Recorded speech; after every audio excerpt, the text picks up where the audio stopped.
All right, everyone, thank you so much for being here with us tonight for Dauphin County Library System's Jewish American Heritage Celebration.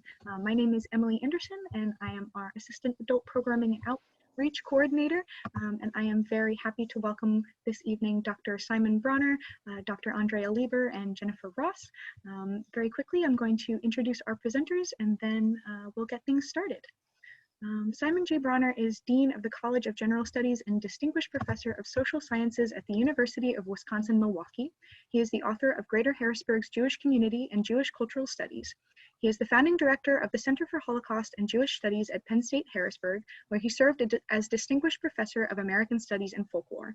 He was also the founding editor of the Jewish Cultural Studies book series for the Littman Library of Jewish Civilization.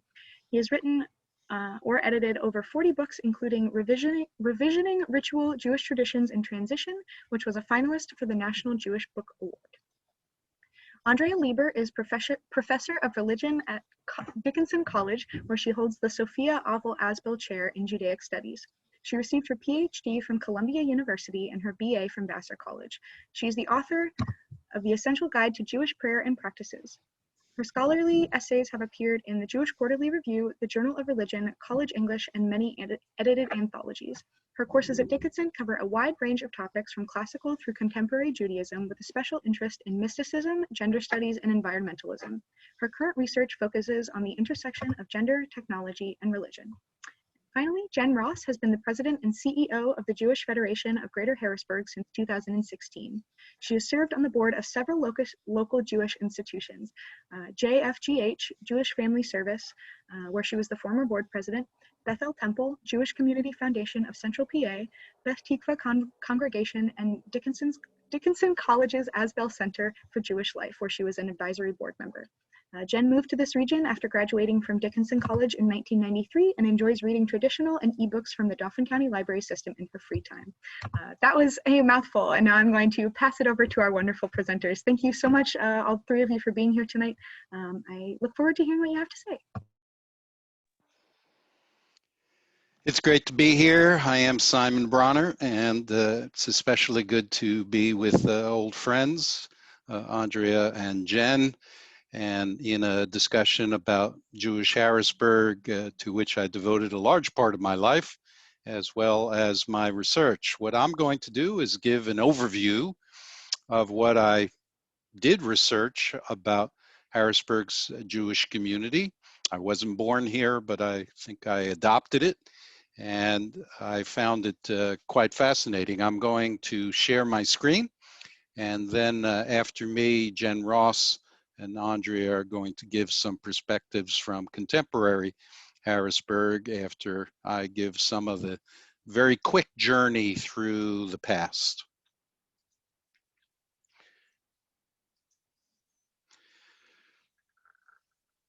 Where Harrisburg fits in with my research is that I consider it very important as a Jewish community in the small city ethnic experience. Very often in Jewish studies, we study the big cities because of immigration, especially between 1880 and 1920 to places like New York, Philadelphia, Boston, and Baltimore. But Harrisburg is very important because it's one of many in which Jewish experience was framed by this small city experience and working with American culture. The picture that you're looking at, in fact, epitomizes that. You can see Lincoln and Washington in the background, although this is a Hanukkah program from Yeshiva Academy in 1964. And some of you may recognize the people in it, but I see this picture as very emblematic of this being part of American culture, which is appropriate to Jewish American Heritage Month, as well as a loyalty or an identity in Jewish culture.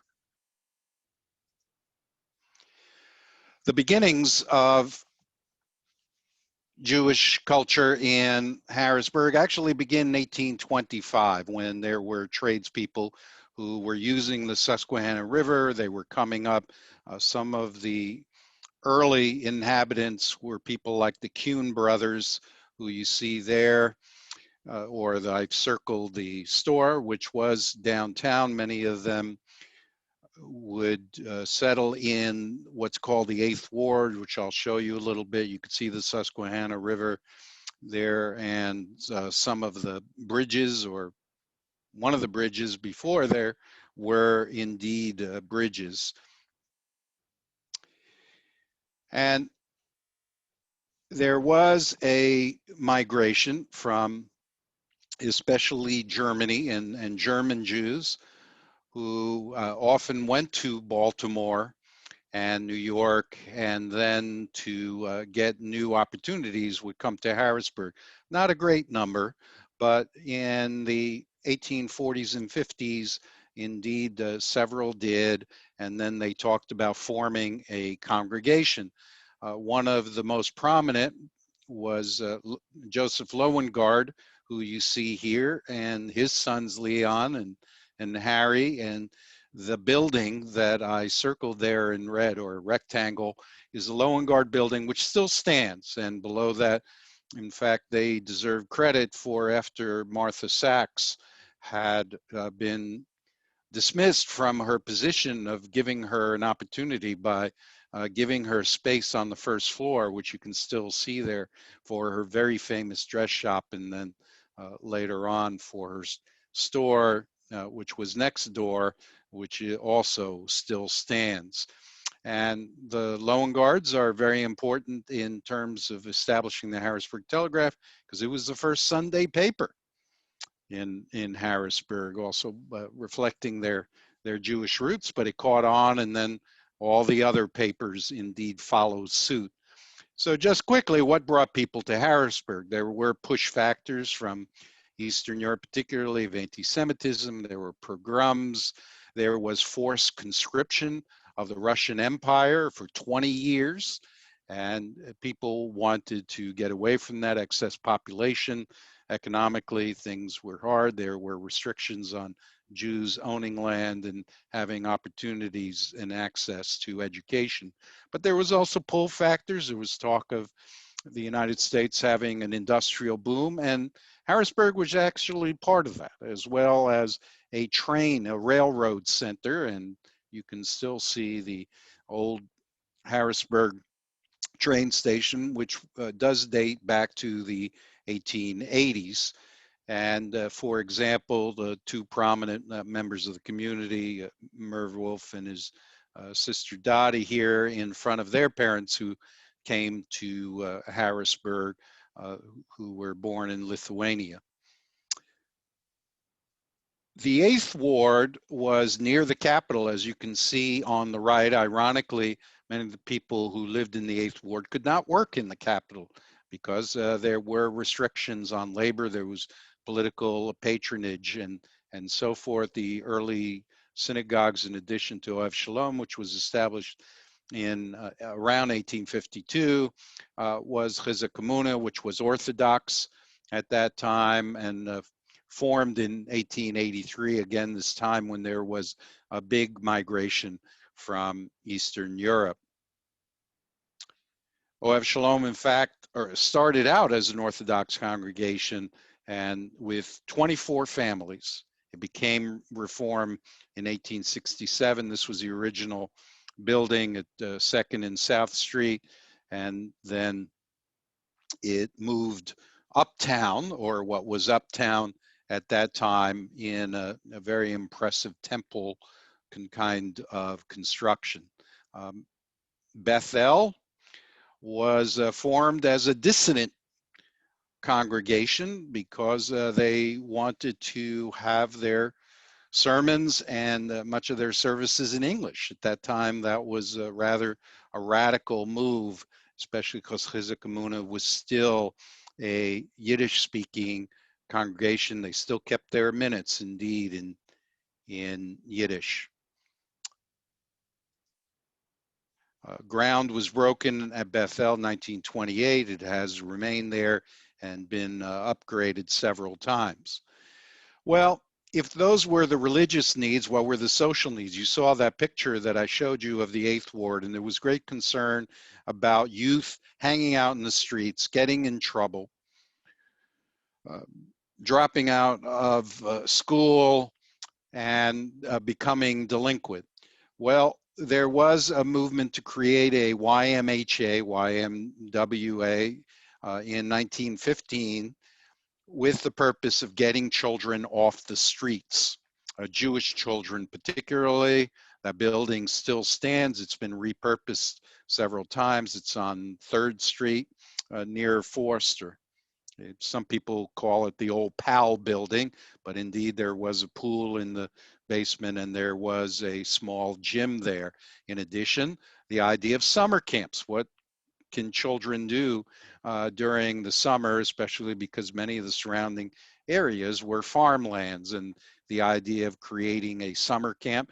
This actually was in or behind that building, that Y building that I showed you before the community started going a little north of Harrisburg, where Harrisburg Area Community College is now, where there were some open lands, and started playing baseball and getting fresh air, so to speak. And later on, Jen can talk about the establishment of Green Hills even further north. Education was certainly important since the schools were not providing this, and the formation of Harrisburg Hebrew School was really monumental. It had a principal who was there for over 40 years. Here, this particular picture is from 1950. The school was established in 1920 as one of the early organizations that was combining Hebrew education for all the congregations. The other aspect of Harrisburg that was nationally known was called the Harrisburg Plan. Today, this plan might seem pretty obvious, especially to some of our audience who has tuned in, but it was a matter of great concern at the time after World War II, because many organizations were vying for fundraising. And the Harrisburg Plan was basically the idea of uniting fundraising and philanthropy into a central organization and then distributing those funds to different organizations. And Rabbi Bookstaber actually wrote a book about it and talked about this. And one of the leading places where this started was indeed in Harrisburg. Harrisburg was generally slow to get involved in politics. Part of it was restrictions, part of it was the business climate, but there were some prominent people who were extending service to the city, notably, I think, Leon Feinerman, who in 1971 became the first Jewish president of the city council, in fact, the first Democrat elected to the city council in the 20th century. And he also has other kinds of outreach, as many as you know, toward the community and being a bridge with the Harrisburg Jewish Film Festival. Aaron Feinerman was also involved not only with the United Jewish Community, but also in Harrisburg politics. Other kinds of organizations, the National Council of Jewish Women, Hadassah, these all formed, and especially with Jewish women taking a very formidable leadership role within the community.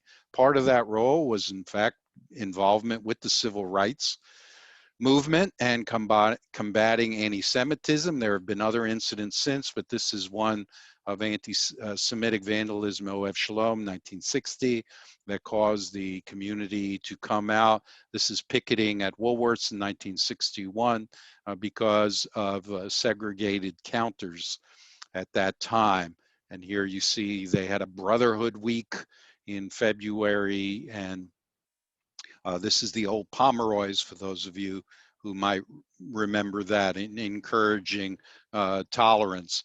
And yes, the establishment of a day school, the Yeshiva Academy, which Andrea is going to talk more about, a nursery school, and a Hebrew high school, all are very formidable. And why I said that the idea of Harrisburg, which the people at Harrisburg themselves will brag about, is that despite the size of their community, which was relatively small compared to Philadelphia, Baltimore, and Pittsburgh, they've done more than their share. which is a quote from a Jewish newspaper called the Israelite that came out in the 19th century. This is a shot of the Hebrew high school, which later changed its name. Perhaps the radical move, again, it may not seem so radical, and Jen can speak more about this, was the idea of moving out of the cramped quarters of the Y at that time and creating a Jewish community center uptown, which at that time seemed to be far removed from what was the Jewish community. And here's a ribbon cutting in 1958 for that. Again, it was very impressive fundraising in order to create that building and a community effort, but there was question about whether they established this out in the boonies. This is what this area looked like at that time. And then there were different crises, as you can well know, and Jen can speak more about that because it is by the river, which is the lifeline of the region, but that can also create problems with flooding and recovery, as you could see here. In terms of the community and people brought to it, its height was in fact in 1980. It had dipped down because of World War II to just 3,000, and then it recovered with the baby boom generation, but 98% on the East Shore. But you can see that one of the trends or the movements is often we talk about now the greater Harrisburg community, as 25 to 30, and it might even be more now, are living on the West Shore and north of Harrisburg. And the 2020 estimate, according to American Jewish Yearbook, is around 6,000. Holocaust was certainly important, again, with the presence and visibility of the Holocaust Memorial. There was talk, I was chair of the committee, of having it out by the JCC, and the thought was to also use it to indicate the integration of Harrisburg's Jews within the community, as well as Holocaust Center. This is Linda Schwab, who sponsors an essay contest, for example, on the Holocaust. So some of the initiatives bringing it up to the present from the 1960s include the presence of a Jewish home, which was a dream or an initiative, or some may say an obsession, of Rabbi David Silver, and that was indeed created, and that has expanded into residence, and now with a kosher delicatessen, although COVID has obviously affected that as well, and a country club, which was established because the other country clubs excluded Jews.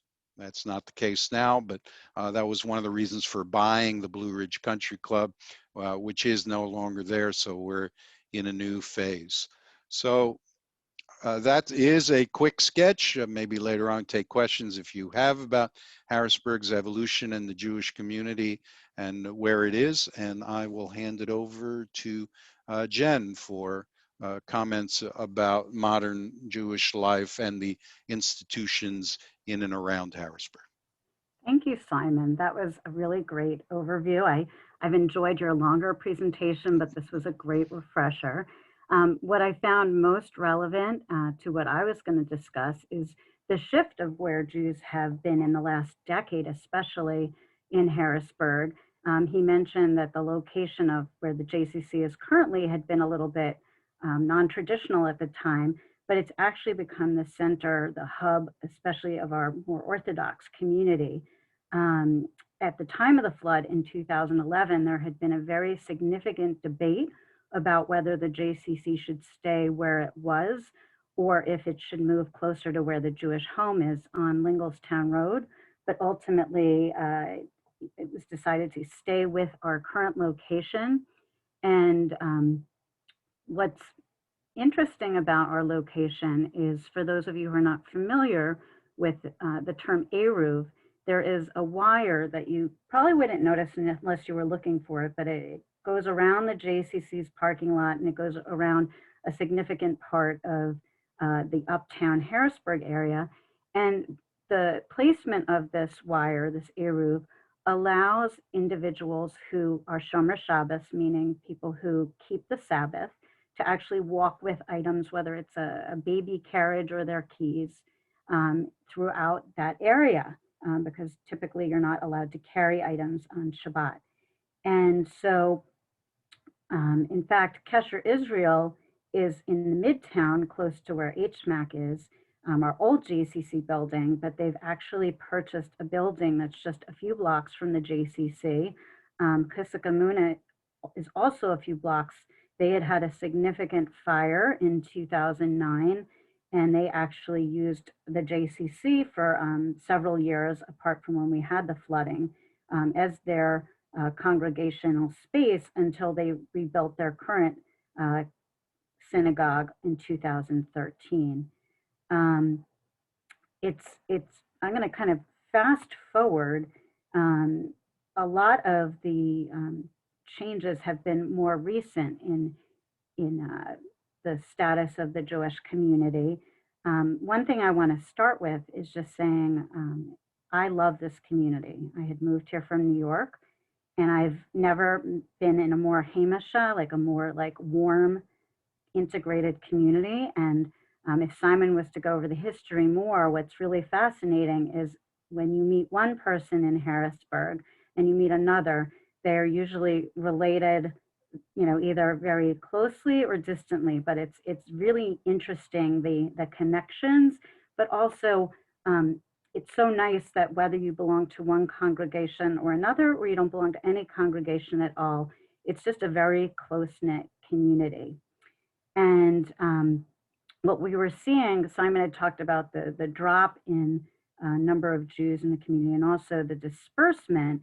As he mentioned, there's been a lot of Jews who've moved to the West Shore. They've also moved to Hershey. A big reason they didn't live there previously had been, and this goes back more to like the 50s, is that they weren't actually permitted. I've heard of people being, blackballed when they would see a realtor. They could rent, but they couldn't actually buy a home in certain communities. But that's not the case now. It does take away in some ways the relevancy of JCC for just the Jewish community, but it makes us more open to the entire community, which is actually a wonderful way for Judaism and the Jewish community to combat issues like anti-Semitism, because we are actually one with the community and we're very supportive and integrated. And it's the Jewish values that are used through our agencies and even our synagogues to relate to our neighbors and to be really part of the broader community. So it's not necessarily a bad thing at all. We have to make our institutions more, demonstrate the value more than we would have when they first opened. There had been kind of prior to COVID an interesting influx of young Orthodox families to our community through an initiative of Kesher Israel, and they brought in also in 2016 a young rabbi who was at the helm of this effort.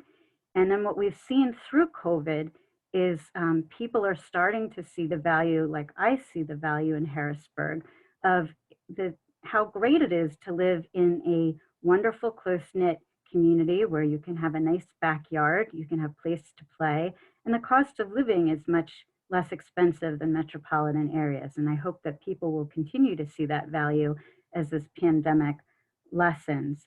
One of the real big changes has been how Jewish life, is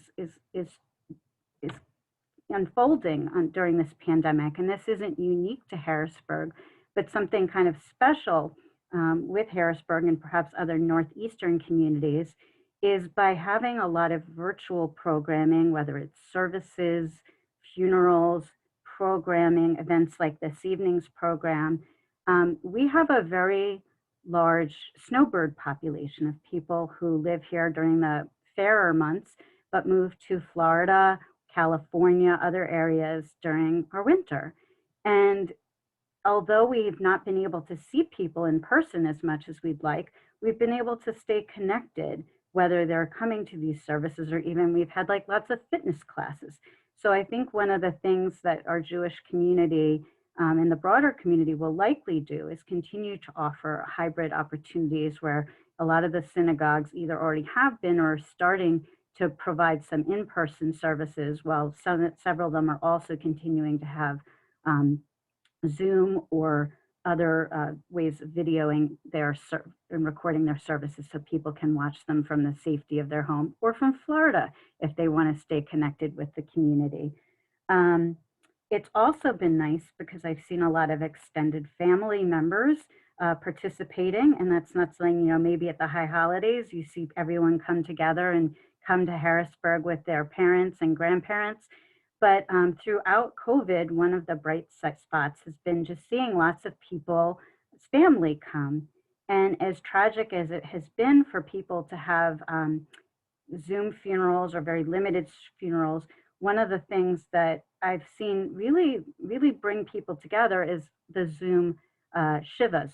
That's an opportunity to visit with the people who are mourning. Usually that's done in their homes.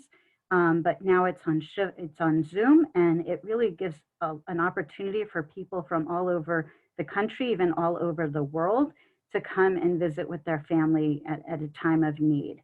One of the other changes during this whole situation is prior to COVID, security was becoming an increased concern for all of our institutions.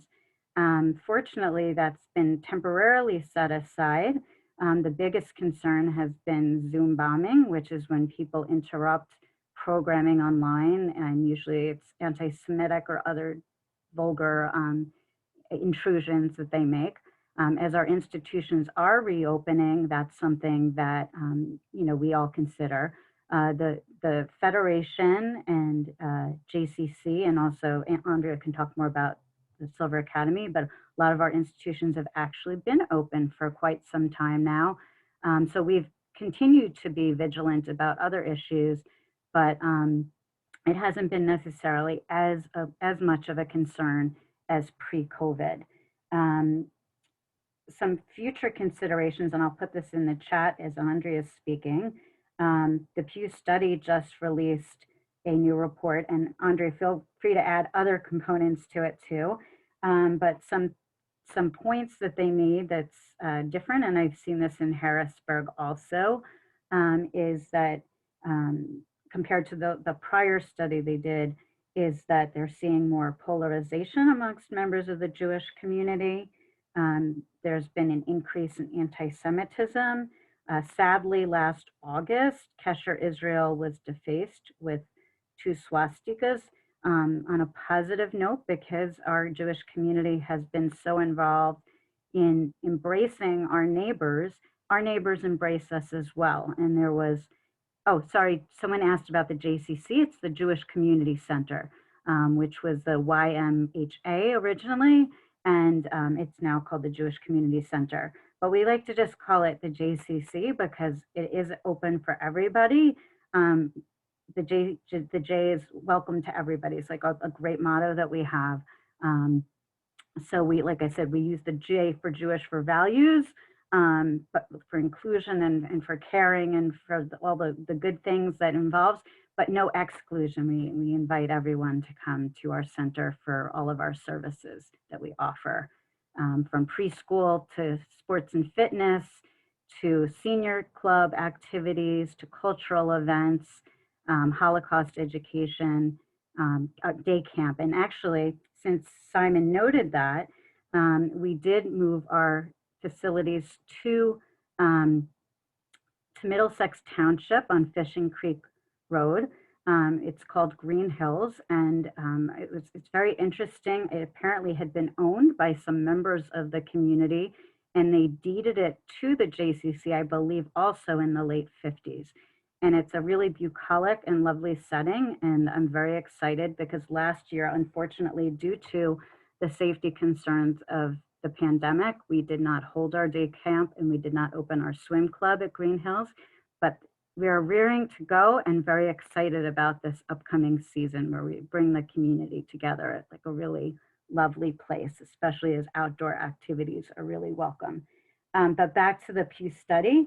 So they said polarization, anti-Semitism, something that's that's been expanding is just the diversity of Jews. There's traditionally in the United States, like, well, maybe traditionally, but years ago, it was primarily Jews that were referred to as Ashkenazi Jews, white Jews of Eastern European descent. But the nature of Jews has expanded in a very positive way. We have Jews of color representing almost 15%, not necessarily in Harrisburg, but across the country.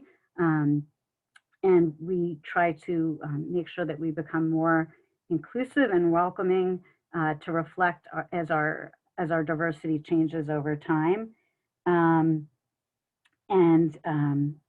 The Jewish agencies, before I leave to let Andrea speak, as mentioned, there's a Jewish Home. There is the Federation, which is integrated with our Jewish Community Center. In some communities, they're separate, although we kind of buck the trend on this also. There are becoming more and more federations that are merging with their Jewish community centers. So we're basically just one organization. Our staff are all employed by the Jewish Federation, get a paycheck from the Jewish Federation, but we do wonderful JCC programming and really get to do a lot of wonderful things for our community. As Simon said, we do a lot with a little in our mighty but powerful town. We also have the Silver Academy, which was formerly called the Yeshiva, that Andrea will talk about. And we have a wonderful Jewish Community Foundation and a Jewish Family Service. I think I'm going to pause and give Andrea time to speak, but thank you for your attention. Thanks, Jen. Jen and Simon, that was so great. And I think what I'm going to do is, in my remarks, and I am going to focus on our educational institutions in the Harrisburg region. I'm going to try to tie it all together and I'm going to do that with what I want to offer here as a kind of working thesis that I have. As Simon mentioned at the outset of his talk, that oftentimes the big studies that are done on Jewish populations and Jewish life focus on large cities. The Pew study may be somewhat different, but in that it has a broad reach, but Jewish communal life tends to be studied in large cities where there are large centers of Jewish populations, the New Yorks, the Los Angeles, the Chicagos. And I do think that life in small Jewish communities like Harrisburg and the Central Pennsylvania community more generally are understudied. That we haven't really, as a Jewish studies community, I don't think enough attention has been paid to the dynamics of life in small Jewish communities. And I think that, Professor Bronner, Dr. Bronner, how do you want to be referred to in this context, has done important work in this regard. So I want to suggest that small Jewish communities like Harrisburg actually tend to be sites of innovation, oftentimes by necessity, right? And we'll talk about that a little bit, but they are ironically sites of innovation, places where really creative things happen. Now, I'm a professor at Dickinson College, and Dickinson is a small liberal arts school. And I often talk about Dickinson in the same way. We're a small school, and as a result of one feature of our smallness is that we are nimble and flexible, and we have to collaborate across lines, and across boundaries that in larger communities are almost impenetrable. And so what I want to do just with my time is talk a little bit about how we see this kind of innovation and creativity in the small community of Harrisburg by looking at the educational institutions. Okay, so in Simon's presentation, he showed you all of the really interesting history that brought us to this moment in time, and Jen has been talking about the demographics and all of the sort of different elements that make up the fabric of the Harrisburg Jewish community. One of the things that is a common thread that links what Jen was saying and what Simon is saying, is that in all of these institutions, as they were established, even though we saw that there was an Orthodox synagogue, and then there was a Reform synagogue, and there was a conservative synagogue, and there was eventually a Reconstructionist synagogue, right? And then there's Chabad. We do see these sort of denominational institutions that do develop. Because Harrisburg is so small, outside of the synagogues, we have really had to share in terms of the other kinds of institutions that have developed. So for example, there was only one Jewish school, right? There was the Harrisburg Hebrew High School, founded in 1920. That was for kids from throughout the community. There's one Jewish community center. There's one mikvah, Jewish ritual bath. There's one Jewish home, right? There's one, did I say the JC? There's one Jewish preschool. And so what happens in a place like Harrisburg is that because all of the denominations have to come together to share, one kosher caterer, exactly, yes, Simon, because all the denominations have to come together to share in these, what are critical infrastructure for Jewish life. So for those of you on the call who might not be aware, all of the institutions that I just mentioned, the ritual bath, the kosher caterer, the Jewish home, the school, all of these things are essential elements for Jewish life and Jewish culture. And so a question is, in a diverse community like Harrisburg, where we have so many different denominations coming together, how do we all share? Right? How can we share? So through the example of well, I want to talk about the Silver Academy and another school that is more recently founded, the Gesher Community Religious School. I think that's its title. It's an evolving title. I think that's right. I want to use these as examples of how a small Jewish community is a site of innovation. Okay, so the Silver Academy, the Yeshiva Academy, was founded in 1944 by Rabbi David L. Silver. And what were the big questions? You know, what was the motivation for establishing such a school, a Jewish parochial school in a small community like Central Pennsylvania? In 1944, there were very few small communities that had Jewish day schools. They did exist, yeshivas did exist in larger cities, but Harrisburg was really innovative in even developing a school at all. So the early questions around the early sort of existential questions around the Yeshiva Academy had to do with the question of how do you educate children to become American citizens and Jewish citizens. And so that picture from the Hanukkah festival of the Yeshiva Academy that was on Simon's opening slide is remarkable because it's an embodiment, as Simon was saying, of this exact phenomenon, this question, like how do we educate children to be knowledgeable Jews and knowledgeable Americans? Well, Jewish day school education is one model, one way of educating children in both of those traditions in a complementary way. And for many of the years of the Yeshiva Academy's existence, really, I think actually since the very beginning of the school, it was always a community school in the sense that it always was a place where children from a variety of backgrounds were accepted and welcome and educated. And so in that respect, the school really emphasized, was important in emphasizing the commonalities of Jewish experience, right? So like, even though there was an acknowledgement, let's say that kids came from different kinds of households where they might have observed Jewish traditions differently, the basic premise is that that our Jewishness and our Jewish heritage is something that unites us. And this is a very interesting thing, I think, to think about in light of what Jen was saying about the Pew Report.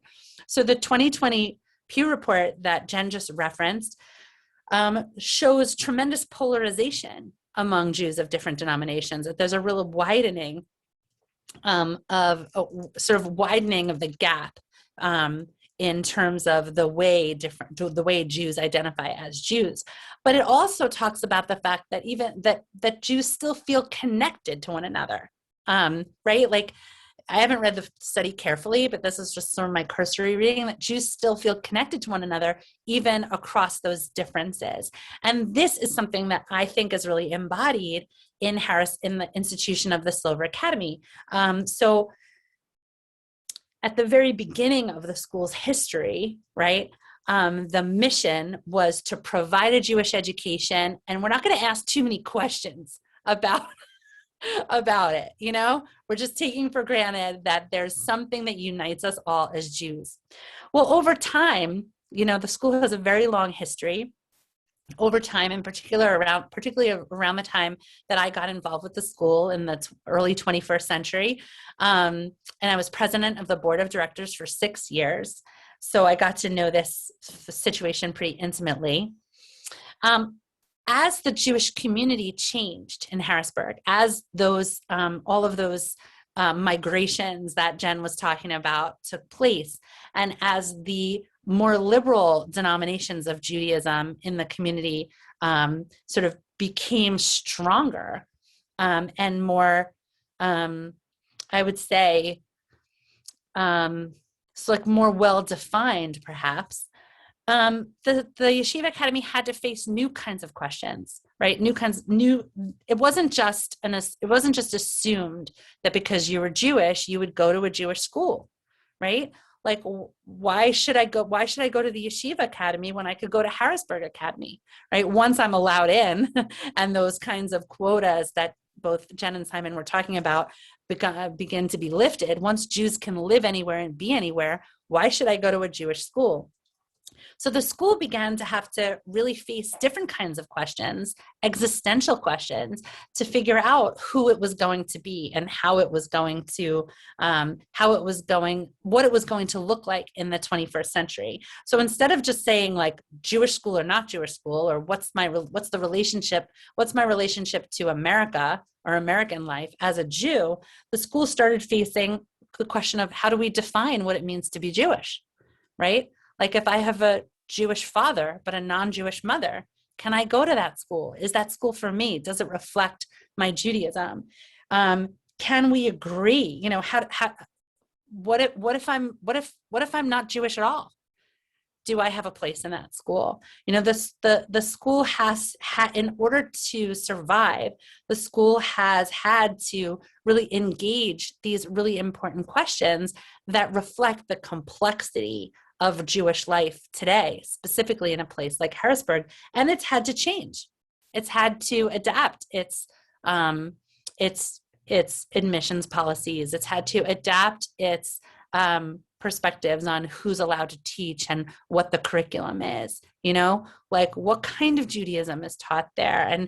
And what's really remarkable, to go back to my point about the innovation that's possible in a small place, is that because collaboration is existentially necessary for these institutions, they come up with really good solutions, right? Really creative solutions. They find a way to make it work, So during my tenure as president of Silver Academy, we had rabbis from the community welcomed to teach in the school who hadn't been able to teach before because of ideological differences.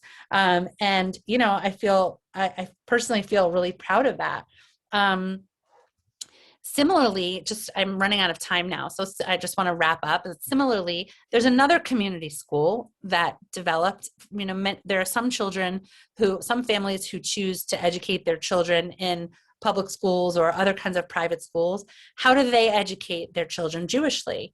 The synagogues have traditionally offered what are called sort of supplementary school education, after school, Sunday school, opportunities for religious instruction.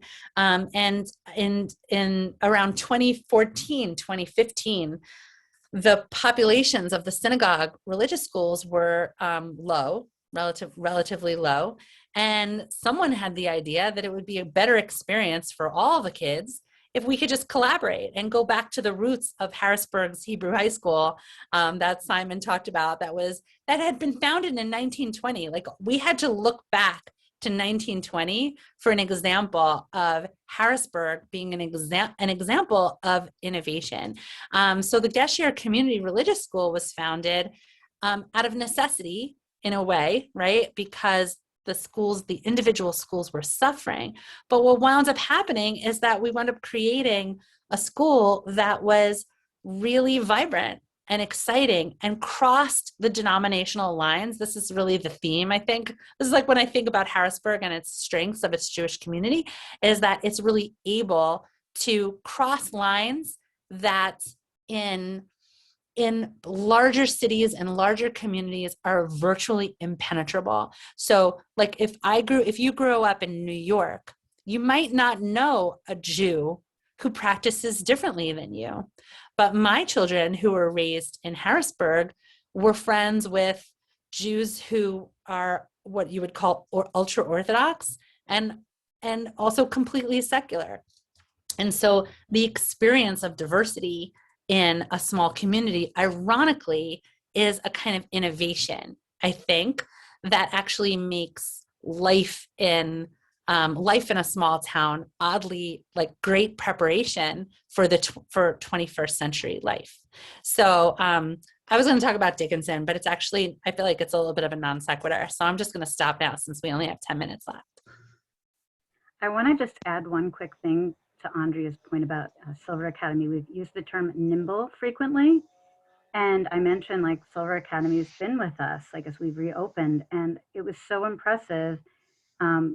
Within days of the closure from COVID, they were online, even though they didn't have the technology ahead of time.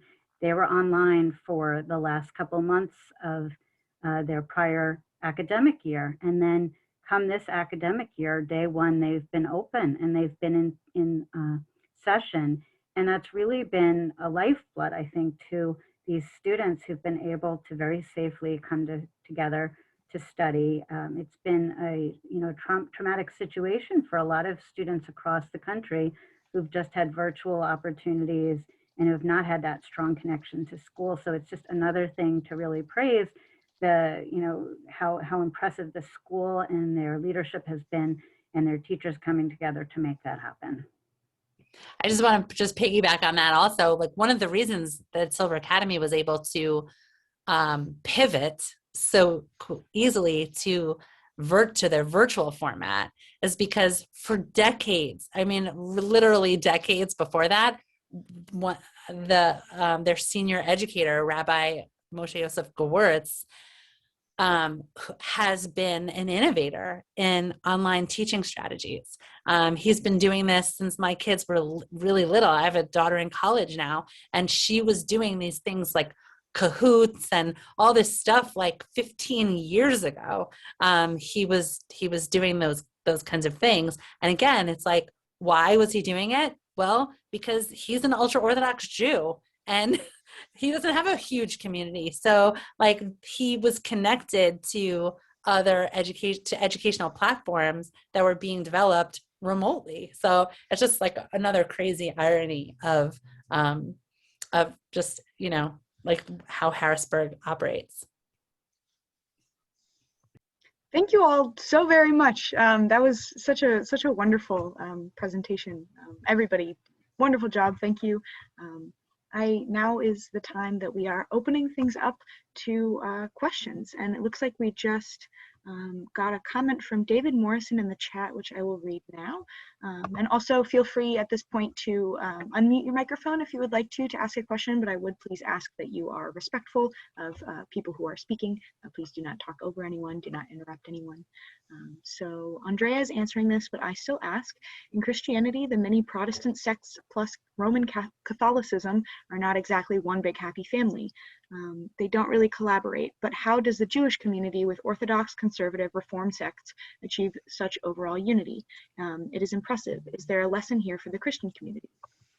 So I can respond to that, and others can also add to this. In part, we've had a long-standing rabbinic council. So the 5 rabbis in our community meet with me as the Federation director, and we discuss issues each month that impact us all. And it's something that we really have worked together to to realize we're a small community. We have to really support each other and not compete. Something else that's been very impressive in the last 4 to 5 years is our Jewish Community Foundation brought a national program from the Harold Grinspoon Foundation called Life and Legacy. And it's an initiative that not only Harrisburg, but it also involves York and Lancaster and Reading. We work together to try to encourage people who care about our institutions to include them in their legacy planning, whether it's their wills or IRAs, setting up endowments. And the promise was that this would not be a competitive effort, that it wouldn't be that, you know, people are stealing each other's donors. And what ended up happening is people request that you sign a letter of intent. The letter of intent has all the different Jewish institutions. So Andrea may have gone to someone who loves silver and they'd sign it on behalf of silver. And they also say, I'm going to give it to Bethel and to the Jewish Community Center. That's been one component. And another component is that we're a small community. We have a small, you know, pool of leaders. So oftentimes leaders are on a lot of boards. Like once you're in, everyone wants you. So once you like get to know an institution, you realize how important it is that they each support one another. Our federation board actually has representation. All of the synagogue presidents and agency presidents have a seat on our board. So we also all come together that way. So that's some of the things, David, that I could see if those types of things aren't already happening, that happen. It also doesn't hurt that we're all interrelated. Somebody might be a certain family and they might belong to very different congregations. David, I might also just quickly mention, if I can be the historian here, that what I referred to as the Harrisburg Plan really was innovative and one of those innovations, because I won't lie to you, I've also lived in communities where there was more conflict that occurred, but something seemed to happen with the leaders who were here. And from what I've read, Rabbi Bookstaber was one of those, but there were also others who really thought that it was better to work together than to work apart. And they early on developed this plan, and I think that foundation has continued, even though rabbis come from other areas and people move in. There's something about the Harrisburg spirit that is one that people cooperate and collaborate. I think it's also really important to recognize that I think one thing that's really different about the Jewish community versus the variety of Christian communities that you reference in your comment is that we have, there's kind of like an inherited awareness of people hating us, you know, of anti-Semitism. It's like oddly unifying, so that, you know, even, and it's troubling. It's not anything necessarily to build an identity on, but it's interesting to think about, like, at the end of the day, I do think that Jews often have a connection to other Jews because of the sense that we're have the history of being a persecuted minority. And that's I guess maybe it's a privilege of not having that history, that, like, you know, not to necessarily feel that connection. I don't know. Well, I would piggyback on that, not only about the prejudice, but also the social networks. I think it relates to something you said before.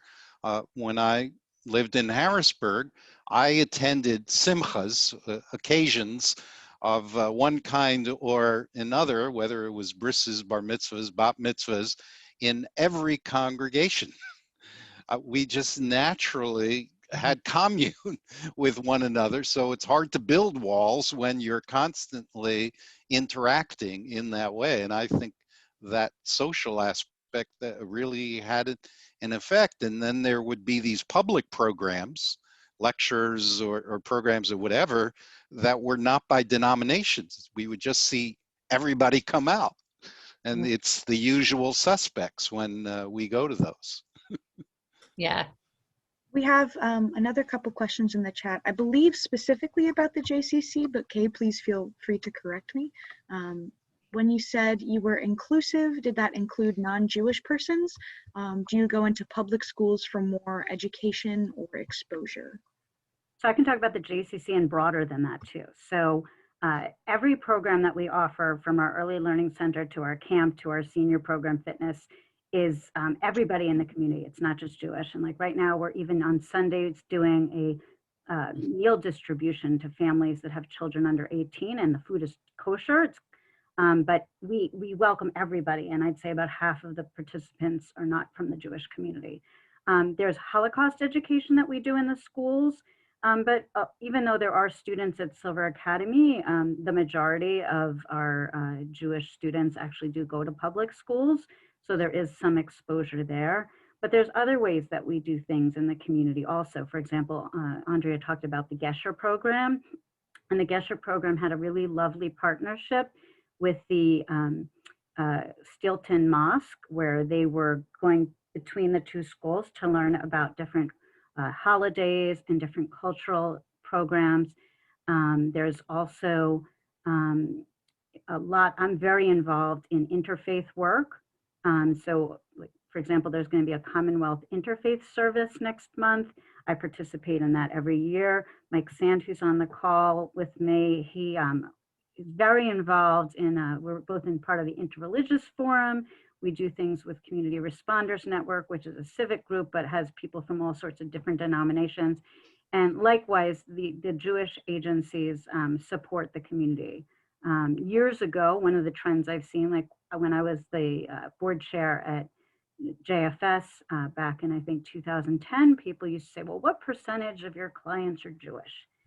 And people don't ask that anymore. That's not important. The important part is that if Jewish people would like services that they feel comfortable with and that reflects their values, those institutions are available to them.